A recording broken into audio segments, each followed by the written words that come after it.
सुप्रभातम प्यारे विद्यार्थियों, आज हम एक कक्षा 10वीं के और 9th के लिए, या ये कह दें कि भाई 6ठी से 10वीं के लिए जो भी संस्कृत विषय में प्रश्न निर्माण, एक टॉपिक जिसका नाम है प्रश्न निर्माण, इस पर हम इस वीडियो के माध्यम से और एक क्लास अटेंड करेंगे, जिसका मतलब है कि आप संस्कृत में प्रश्न को कैसे बनाएं। उत्तर आपको दिया हुआ होगा और उसका आपको प्रश्न निर्माण करना है कि आप संस्कृत में प्रश्न निर्माण कैसे करेंगे। तो नॉर्मली अगर हमारे को हिंदी में या अंग्रेजी में प्रश्न निर्माण करना आता है, अंग्रेजी में इसको फ्रेमिंग क्वेश्चन कहते हैं। क्या कहते हैं? Framing question. और ऐसे कैसे हिंदी में प्रश्न निर्माण करना। हालांकि हिंदी में ये कोई टॉपिक नहीं है, लेकिन संस्कृत में ये टॉपिक होता है। और प्रश्न निर्माण जब आप करते हैं तो आपको या तो अंडरलाइन दिया होता है कि रेखांकित पद के आधार पर प्रश्न निर्माण कीजिए, या फिर प्रश्न निर्माण में बाकी सभी जो शब्द होते हैं वो तो नॉर्मल होते हैं, और जिस पर प्रश्न निर्माण करना वो गहरे स्थूल पद के आधार पर के प्रश्न निर्माण करें, ऐसा प्रश्न बनता है।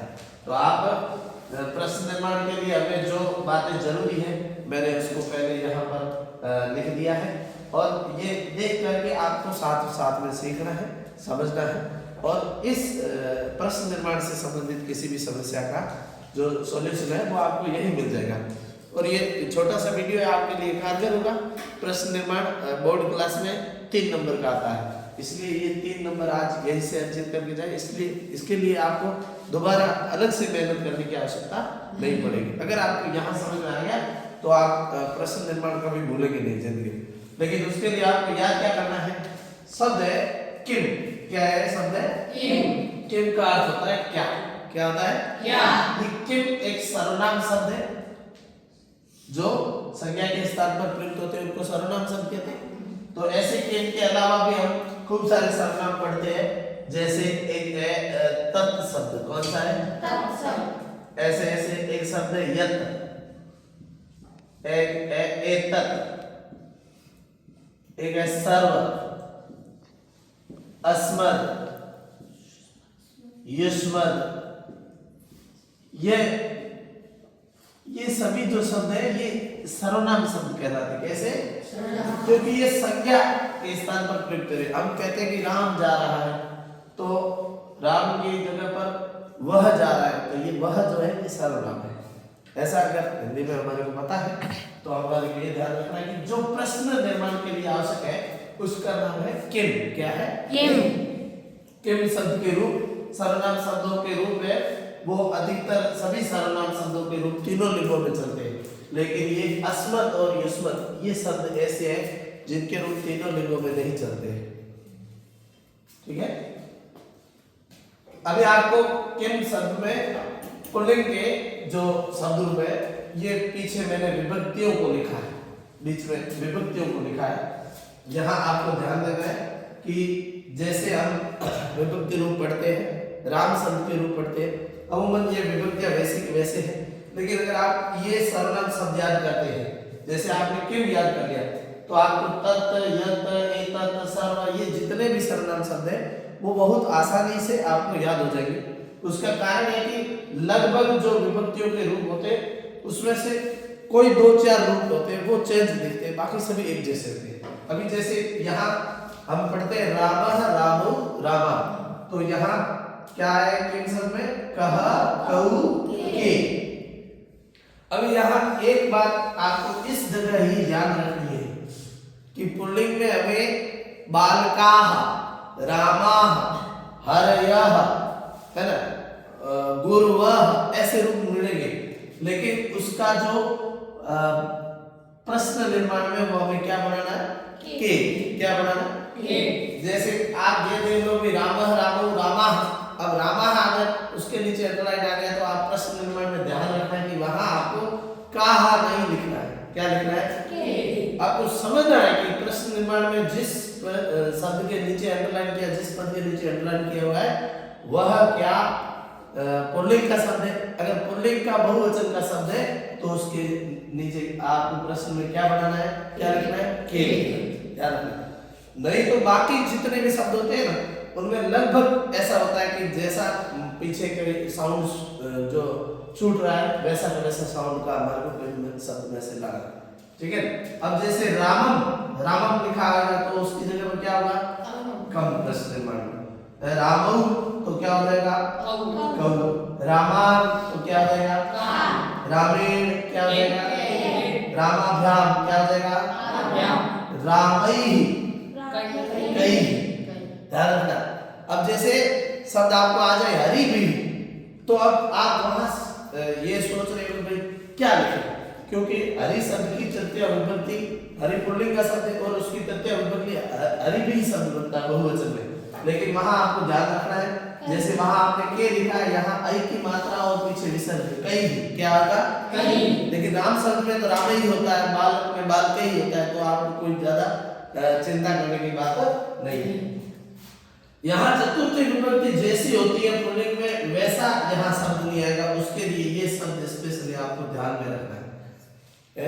चतुर्थी विभक्ति में राम शब्द की चतुर्थी विभक्ति में रूप बनता है रामाय, तो बालक की में क्या बनेगा, छात्र की में क्या बनेगा, अध्यापक की में क्या बनेगा, अध्यापकाय। लेकिन वो चतुर्थी विभक्ति ये रूप देती है कि उनके लिए, रामाय का मतलब है राम के लिए, है ना। तो यहाँ उसका सर्वनाम शब्द में किन शब्द का रूप बनता है, कस्मै। क्या बनता है, कस्मै का अर्थ होता है किसके लिए।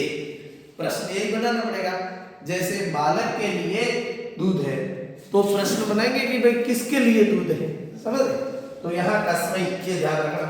बाकी रामाभ्याम काव्यम तृतीय विभक्ति का द्विवचन, चतुर्थी विभक्ति का द्विवचन और पंचमी विभक्ति का द्विवचन समान होगा। रामेभ्यः तो क्या बन जाएगा, तो चतुर्थी और पंचमी का बहुवचन है वो बराबर होता है। अब ऐसे ऐसे आप पंचमी विभक्ति के एक वचन में देखते हैं कि रामात क्या शब्द बनता है, तो क्या बन जाएगा प्रश्न निर्माण में, तस्मात्, ठीक है। अब रामस्य तो क्या बन जाएगा, देवस्य, कृष्णस्य, कस्य। फिर दो जने हो, बालकयो तो क्या प्रश्न बनेगा, कयो है। और यहाँ ध्यान रखना, कई बार पुल्लिंग हो या स्त्रीलिंग हो, ऐसा हमारे को शब्द नहीं मिलता है ना। शब्द तो मिलता है रामानाम, क्या मिलता है, रामानाम। अब वहां आप का नाम ऐसा बना दो प्रश्न निर्माण, ऐसा नहीं है। तो रामानाम षष्ठी विभक्ति का बहुवचन है, तो ये षष्ठी विभक्ति के बहुवचन में हमारे को पुल्लिंग के शब्दों की जगह पर क्या बनाना है ना। जैसे हरि नाम तो क्या हो जाएगा, गुरु नाम क्या हो जाएगा, पितृ नाम क्या हो जाएगा, समझ गए कैसे। तो ऐसे सप्तमी विभक्ति का भी जो एक वचन है, जैसे आपने वहां ध्यान दिया चतुर्थी, ऐसे सप्तमी विभक्ति के भी रूप में आपको ध्यान देना है। ये कस्मिन का अर्थ होता है किसमें, क्या अर्थ होता है, किसमें। तो रामे, अगर राम में या राम पर ऐसा बने तो रामे क्या शब्द बनता है, सप्तमी विभक्ति का एक वचन शब्द रूप बनता है रामे। बालक का बनेगा बालके, वन का बनेगा वने, कृष्ण का बनेगा कृष्णे। लेकिन आपको ध्यान रखना है कि वहां ए बनता है तो आप ये नहीं बना दे कि के, वो सप्तमी विभक्ति का एक वचन का रूप है, तो वहां पर क्या बनेगा शब्द, कस्में, किसमें या किस पर, ठीक है। तो द्विवचन में इसका रूप वही होगा जो षष्ठी विभक्ति में होता है। और रामेशु तो क्या बनेगा, हरीशु क्या बनेगा, गुरुशु क्या बनेगा। अब यूं आप गुरु में ऊ की मात्रा है तो आप यूं नहीं कुसु बना दो, है ना। हमेशा ध्यान रखना कि पुल्लिंग में क्या बनेगा, केशु। अब आपको स्त्रीलिंग में किस बात का ध्यान रखना है, स्त्रीलिंग में जो शब्द जिनके पीछे आकारांत शब्द वाले होते हैं उनमें विसर्ग लगाने की जरूरत नहीं है, वो अपने आप में पद है, वो प्रथमा विभक्ति का एक वचन है। किसी का नाम है जैसे अरुणा, अब आप अरुणा के पीछे अरुणाहा ऐसा विसर्ग लगाओगे तो वो बहुवचन हो जाएगा, क्या हो जाएगा, बहुवचन। लेकिन एक वचन में हमेशा आ नहीं होता है। तो एक वचन जैसे आप हटा दें शब्द की बालिका, तो उसकी जगह प्रश्न निर्माण में क्या बनेगा? का, है ना। द्वितीय विभक्ति में क्या द्विवचन में होता है? बालिके। क्या होता है? बालिके। तो क्या है? के। अभी आपको एक बात ये भी ध्यान रखनी है कि ये जो के है पुल्लिंग में तो बहुवचन में, लेकिन स्त्रीलिंग में कौन से वचन में? द्विवचन में। ये ध्यान रखना है के। ठीक है। बालिके, लते, है ना, ये नाम है। तो जैसे आपको ये ध्यान रखना है, जैसे नदी शब्द है तो नदी, नदी, नदया ऐसे रूप बनते हैं। तो वहां आपको ध्यान रखना है कि जहां बड़ी नदी है, नदी में जहां बड़ी बड़ी की मात्रा हो, नदी, नदी क्या नदी, नद्यो, नद्य, अब वहां आपको नद्यो मिलेगा, लेकिन यहाँ आप नदियों की जगह पर आपको क्या लिखना है? के, क्योंकि वो स्त्रीलिंग में प्रथमा विभक्ति का कौन सा वचन है? द्विवचन है। ठीक है। और काह, बालिका, रमा, क्या हो जाएगा? काह। ठीक है। ऐसे बालिकाम, बालिका को, बालिकाम, तो उसकी जगह प्रश्न निर्माण क्या बन जाएगा? काम। ये प्रश्न निर्माण दिया था मैंने आपको अभी कक्षा टेस्ट में। ऐसे कैसे? द्विवचन में जैसा एक वचन में होता है वैसा द्विवचन में, क्या द्विवचन में जैसा प्रथमा में होता है वैसा द्वितीय में होता है। ऐसा कैसे? जहां प्रथमा विभक्ति में बहुवचन में होता है वैसा क्या होता है? द्वितीय विभक्ति के बहुवचन में भी। यहाँ ध्यान रखना ये कान नहीं होगा, कान पुल्लिंग में हो जाता है तो यहाँ का हाजिर होगा। ठीक है। यहाँ ऐसे ऐसे तृतीय विभक्ति में ध्यान रखना कि यहाँ के था, क्या था? के। तो वहां क्या हो जाएगा? हाँ, जैसे आपने प्रश्न निर्माण में पढ़ा निज बुद्धया, बुद्धि शब्द है तो अपनी बुद्धि से, निज बुद्धया, तो प्रश्न निर्माण में क्या लगाओगे? ठीक है। आपको पीछे याद दिखेगा शब्द में आपको ये जैसे लत्या तो क्या याद दिखेगा? ठीक है। ऐसे तो फिर है वहां काव्या में और यहाँ भी काव्या में, ध्यान रखना है। ऐसे ही शब्द रूप बनेंगे, है रमाभ्याम, बालिकाभ्याम, तो आपको काव्याम का मिलेगी, तो यह ध्यान रखना। लेकिन चतुर्थ विभक्ति के एक वचन में वहां याद करना है कसमई, क्या याद करना है? कसमई। और यहाँ याद करना है कसये, वहां म है यहाँ य है, चतुर्थ विभक्ति ध्यान रखना है। जैसे शब्द बन जाए आपके बालिकई तो कस्यै, सरस्वती, सरस्वती नमः, तो अब आपको पूछ रहे कि सरस्वती की जगह प्रश्न निर्माण में तो क्या हो जाएगा? कस्यै नमः। और गुरुवे नमः ऐसा आ जाए तो क्या बन जाएगा? कस्मै नमः। हरिये नमः तो क्या बन जाएगा? ठीक है। पुल्लिंग और स्त्रीलिंग के शब्दों का ध्यान रखेंगे तो चतुर्थी विभक्ति में आपको कंफ्यूजन नहीं होगा। ऐसे कैसे? पंचमी विभक्ति और षष्ठी विभक्ति का एक वचन स्त्रीलिंग में एक जैसा होता है, पुल्लिंग में अलग अलग होता है लेकिन स्त्रीलिंग में एक जैसा होता है ना। जैसे बालिका शब्द का है तो शब्द बन सकता है बालिके, क्या शब्द बनता है? बालिके, बालिके। ठीक है। और ऐसे जैसे रमा है तो रमा शब्द का रमायाह क्या बनता है? रमायाह, तो कस्याह, है ना। तो ध्यान रखना बालिकायाह, ये चतुर्थी और क्या पंचमी और षष्ठी के एक वचन में पीछे विसर्ग लगा हुआ हो तो आपको कस्याह इसका ध्यान रखना। ठीक है।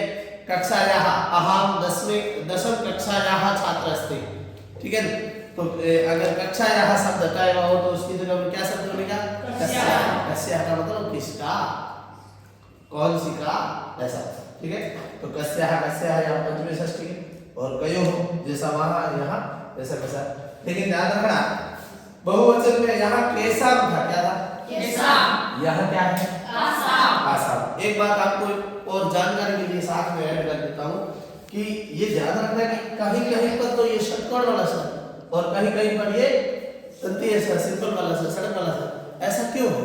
तो ध्यान रखना कि इस शब्द से पहले ये ऐसा शब्द रूप होता है कि अगर शब्द से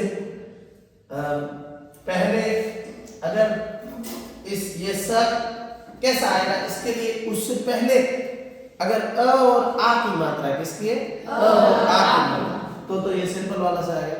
और अ आ को छोड़ करके कोई भी जो मात्रा आ गई तो उसकी जगह पर कौन सा आएगा? षटकोण। अब देखो जैसे यहाँ लिखा हुआ क में किसकी मात्रा है? एक। कौन सा आ गया? षटकोण वाला। अब यहाँ का में किसकी मात्रा है? तो इसलिए कौन सा? सिंपल वाला सा आ गया। इसलिए कासाम, क्या शब्द बना है? कासाम। और ये कैसा है? वो कासाम है ना? रामानाम, क्या रमानाम, लता नाम, बालिका नाम, तो क्या शब्द बन जाएगा? कासाम। ठीक है, ऐसे कैसे कैसे देखो, यहाँ भी आ की मात्रा है इसलिए ये सिंपल वाला सा है, यहाँ ए की मात्रा है इसलिए षटकोण वाला सा है। ठीक है, ये ध्यान रखो। ऐसे कैसे?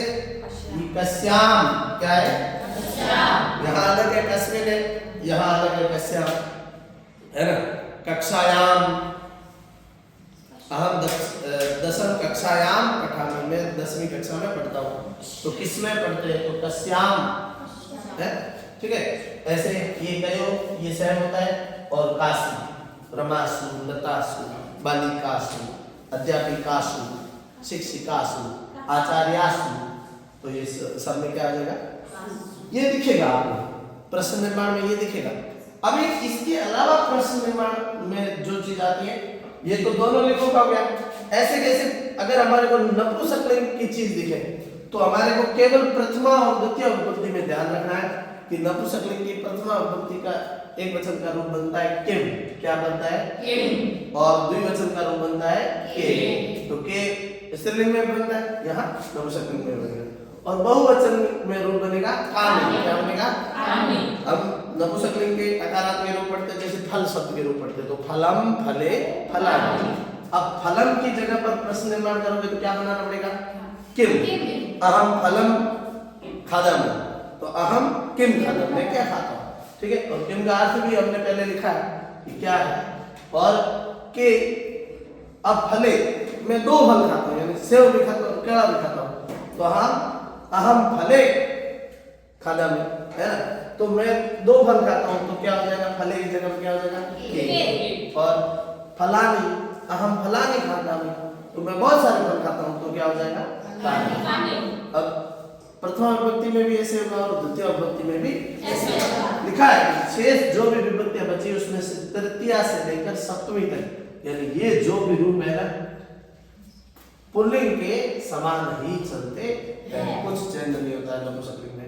आपको ध्यान क्या रखना है कि पुल्लिंग और स्त्रीलिंग में क्या चेंज होते हैं, और केवल ये 2 विभक्तियों का ध्यान रखना है, प्रथमा और द्वितीय का किम के कानी रूप बनते हैं। और उसमें भी 2 ध्यान तो 2 का रखना है, लेकिन याद एक का ही करना है, किम के कानी, है ना? तो ये सरल काम है। अब इसके अलावा जो प्रश्न निर्माण में हमारे को प्रश्न बनाने के लिए जो शब्द आते हैं उनको गौर करना है। अभी हमारे को समय का पूछा जाए, किसका पूछा जाए? समय का। समय का, है ना? जैसे मुझे कल बुखार आया था, मैं कल जाऊंगा, तो ये कल बीता हुआ, आने वाला, है ना? 5 दिन पहले है, या आपको तारीख दे दी जाए तो ये समय का बोध कराते। किसका बोध कराते? सुबह नाश्ता किया था, है ना? रात में भोजन किया था, तो ये जो समय का बोध कराने वाले हैं उन शब्दों में प्रश्न निर्माण क्या बनेगा? कदा। कदा का क्या होता है? कब, यानी समय पूछ रहे, है ना? तो कदा का मतलब क्या है? कब, है ना? जैसे मैंने ये सुबह किया तो प्रश्न ये बनेगा कि तुमने कब किया। तो ऐसे के लिए कौन सा ध्यान में आता है? कदा। ठीक है, और कथम, यहाँ कथम शब्द है वो बहुत कम जगह यूज होता है। कथम मतलब तुम ये कैसे कर लेते हो? हम किसी को प्रश्न पूछते क्या ये तुम कैसे करते हो, तो ये जो कैसे है ना, तो ये कथम शब्द है, इसके लिए यूज होता है। कैसे, किस तरीके से है, आपका काम करने का तरीका क्या है, तो ये कथम शब्द यूज होता है। ऐसे ऐसे अगर संख्या में आ जाए, जैसे आपको ये पूछा जाए कि भाई तुम कक्षा में कितने बालक हो, तो ये जो कितने संख्या में आया है इसके लिए क्या शब्द आएगा? कति, है ना? वो कितना होशियार है कि 100% बनते हैं, इसके 90% नंबर आते हैं। तो ये कितना क्या है? कितना, ये संख्या है। ठीक है, तो संख्या में ध्यान रखना कि मैंने 2 फल खाया, 3 फल खाया, है ना? कितनी बार, है ना भाई, कितनी बार किया, है ना? मैं 5 बार गया हूँ, तो ये 5 बार क्या है? संख्या। तो संख्या होगी तो क्या आएगा प्रश्न? कति। अब अगर इसके पीछे बार शब्द आता है तो कति बारम प्रश्न हमारे वैसे बनाना पड़ेगा। जैसे हम ये कहते हैं 5 बार जैसलमेर गया हूँ तो हम कति बार, है ना, ऐसे ध्यान रखना। और ऐसे ऐसे कभी कभी आ जाता है मूल्य का। किसका आ जाता है? मूल्य का। मूल्य, है ना, भाई आपने इसकी कितनी दर दी है ना, रेट क्या लगी, मूल्य दर जो है उसके लिए क्या शब्द आता है? कीयत। क्या आता है? कीयत कितना, मात्रा, है ना, जैसे 2 लीटर 3 लीटर, है ना, तो ये लीटर है, ये इसकी कोई संख्या नहीं है, क्या है? मात्रा। जो द्रव पदार्थ है उसके लिए क्या शब्द प्रश्न निर्माण में शब्द आता है? कीयत, है ना, कीयत मूल्य का निशब्द कितने रुपए का है ऐसे। और एक शब्द बनता है वो है गुण के लिए। किसके लिए? गुण के लिए। गुण या स्वभाव जो होता है उसके लिए होता है ना भाई। आप शब्द तो होता है कीदृश। क्या शब्द होता है? कीदृश। अब ये पुल्लिंग में होगा तो ये शब्द बनेगा कीदृश। क्या? जैसे बालकः ईमान, मतलब ये अस्ति भाई ईमानदार है। बालक क्या है? ईमानदार है। तो हम प्रश्न बनाएंगे कि बालक कैसा है ना, तो वो उसका ईमानदारी उसका क्या है? गुण है। बालक सत्यवादी है तो कीदृश है। कैसा है? कीदृश। और पुल्लिंग में होगा तो कीदृश। स्त्रीलिंग में होगा कि बालिका मेधावी अस्ति तो कैसी अस्ति? कीदृशी। बालिका कीदृशी अस्ति। ठीक है। और कोई फल के बारे में कि फलम स्वादिष्टम अस्ति तो क्या बोलेंगे हम? फलम कैसा है? फल पीतम अस्ति, पीत वर्णम अस्ति, कैसे रंग का है? तो कीदृशम, सीधा का सीधा। ठीक है। तो पुल्लिंग इस तरह की ये कीदृशम, कीदृशः, कीदृशी, कीदृशम ये अलग अलग लिंग के हिसाब से आता है, लेकिन वो अर्थ क्या देता है? कैसा। और कैसा वो क्या मतलब क्या बताता है? गुण या स्वभाव। ठीक है। और एक शब्द आता है कुत्र। क्या शब्द आता है? पुत्र। ठीक है। पुत्र का अर्थ होता है कहाँ।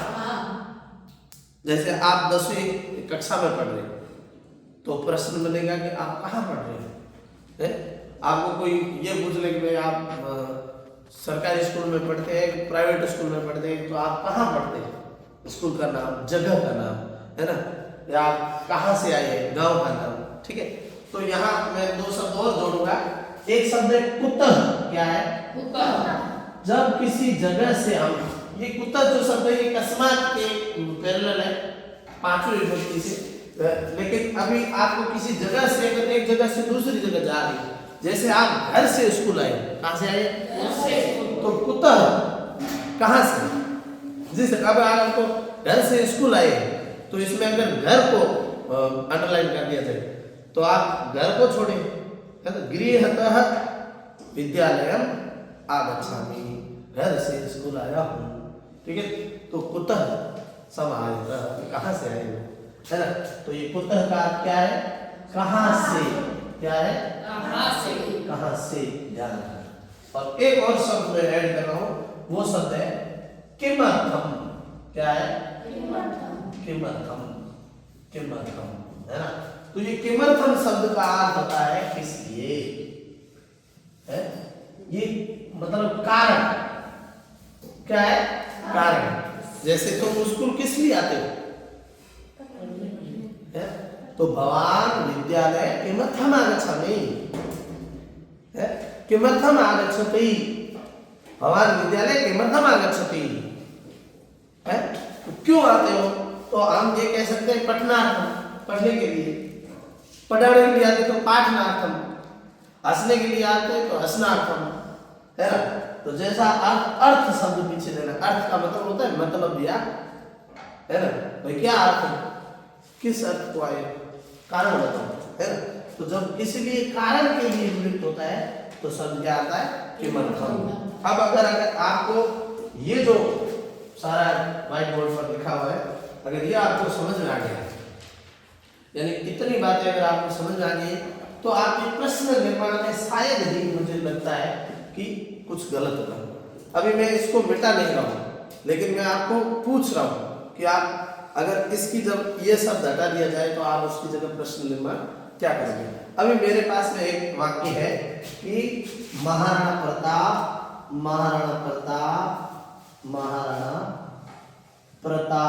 ने हल्दी घाटी में मैं हिंदी में लिख रहा हूँ, प्रश्न निर्माण संस्कृत में आएगा, ध्यान रखना। हल्दी घाटी में अकबर को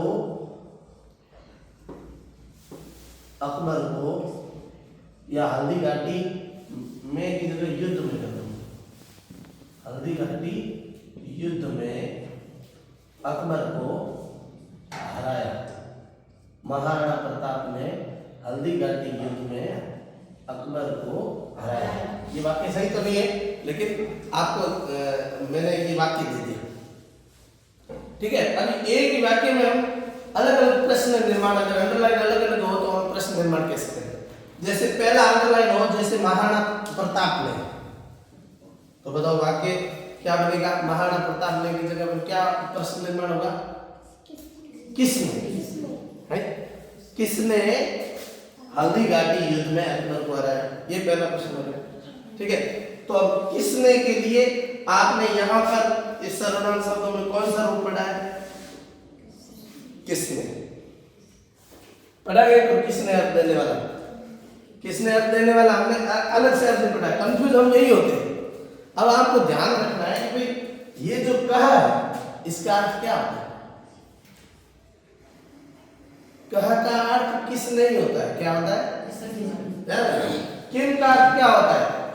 कहा का अर्थ क्या होता है? किसने। अभी इसका जब संस्कृत में बनेगा तो महाराणा प्रताप ये बनेगा, तो हम उसके जगह पर प्रश्न निर्माण क्या करेंगे? तो ये कहा अर्थ ये देता है किसने अर्थ, क्या देता है? किसने। अभी आपको एक बार याद कर लेना, ये कहा किसने देता है तो कौन क्या देगा?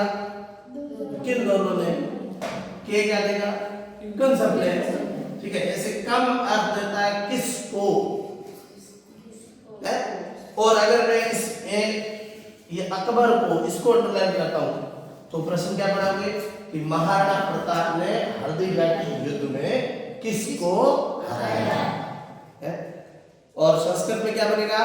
अकबरम। क्या बनेगा? तो अकबरम बनेगा, तो यहाँ क्या बनेगा? समझ गया? क्योंकि महाराणा प्रताप भी पुल्लिंग है और अकबर भी पुल्लिंग है, ठीक है। तो कम का क्या हो गया? किसको। यहाँ कम का क्या लगेगा? किन दोनों को। कान का क्या लगेगा? इन सबको, ठीक है। ऐसे केन जो है, केन का क्या होता है? किसके द्वारा। केन का क्या होता है? किसके द्वारा, है ना। जैसे उसने पेन के द्वारा लिखा तो किससे लिखा? पेन से। है उसने बाण से मारा तो किससे मारा? किसके द्वारा मारा, समझ गए? ऐसे तो ये केन का किससे। तो मैंने कसमई का अर्थ बताया, तो बताओ कसमई का अर्थ क्या बताया था? बालकाय, रामाय, कसमई का अर्थ बताया था मैंने। अभी भूल गए तो फिर भूल गए, अभी बताया था, अभी भूल गए। किसके लिए क्या अर्थ बताया था? किस लिए, किस लिए नहीं किसके लिए। किस लिए को तो अलग बताया मैंने, किमर्थम, है ना। यहाँ कसमई का क्या बताया था? किसके लिए। बालकाय, बालक के लिए दूध है ना। तो इसका भी, और कस्मात का अर्थ होता है किससे। क्या अर्थ होता है? किससे, किससे, है ना। समय से पहले आना चाहिए, समयात् पूर्वम आगच्छति, समय से पहले आगच्छेयम्, है। तो समयात्, तो ये समयात् की जगह पर क्या हो जाएगा? कस्मात्, समझ गए। सूर्योदयात् पूर्वम उत्तिष्ठति, सूर्य से पहले उठना चाहिए, तो कस्मात्, समझे। रामस्य कस्य संबंध बता रहा है, किसका है। पुस्तकस्य दासः अस्ति, किसका दास, पुस्तक का दास। कस्मिन् का क्या बताया था? किसमें या किस पर, ठीक है। तो यहाँ महाराणा प्रताप ने हल्दी घाटी युद्ध में, हल्दी घाटी युद्ध में, तो प्रश्न क्या बनेगा? कस्मिन् क्षेत्रे, किस जगह पर, है ना। तो ये हल्दी घाटी की जगह पर क्या आ जाएगा?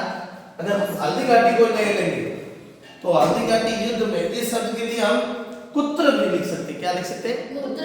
क्योंकि अंबिका की जगह का नाम, अगर मैं सीधा ये लिखता कि युद्ध में, तो हम यहाँ प्रश्न क्या बना सकते थे? कश्मीर। तो यहाँ संस्कृत ये बनेगा कि महाराणा प्रताप हल्दी घाटी युद्धे अकबरम और पराजित कृतवान, हराया, पराजित किया, अकबर को पराजित किया।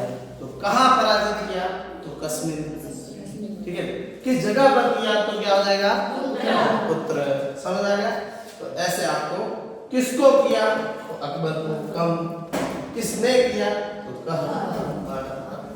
समझ रहे हो?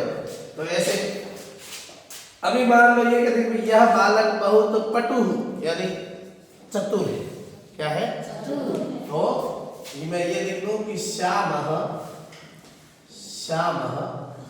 पटु अस्ति। श्याम चतुर है। श्याम क्या है? अब ये पट्टू अंडरलाइन है। चतुर क्या है? चालाकी। तो श्याम का चतुर क्या है? चालाकी करना श्याम का क्या है? क्या है? गुण। क्या है? गुण है, स्वभाव है। तो स्वभाव के लिए, गुण के लिए मैंने कौन से शब्द लिखे? कीदृश। कौन सा लिखा है? कीदृश। तो ये कीदृश। श्याम पुल्लिंग में है, श्याम पटु अस्ति। तो श्याम पुल्लिंग में, इसलिए सब क्या बनेगा? श्याम कीदृश। समझ रहे? तो ऐसे आपको प्रश्न निर्माण करना, अब ये आप उतार लो और फिर इसको सामने रख के आपकी किताब में जितने भी प्रश्न निर्माण वाले प्रश्न हैं उनको आप देखो। कहीं पर भी आपको लगता है कि भाई ये समझ में नहीं आया, यहाँ ये कैसे हुआ, तो उसको आप मुझे पूछना। ठीक है, मैं अगली क्लास में या आपको मैं हाथों हाथ उस जगह पर बता दूंगा कि ऐसा यहाँ क्यों हुआ। अमूमन आप अगर ये समझ लोगे तो फिर आपके प्रश्न निर्माण में कोई भी किंतु परंतु रहेगा। तो ये 3 नंबर का जो कॉन्सेप्ट है, टॉपिक है, ये आप ठीक से ध्यान में रखोगे, भूलोगे नहीं? सारे बोलो।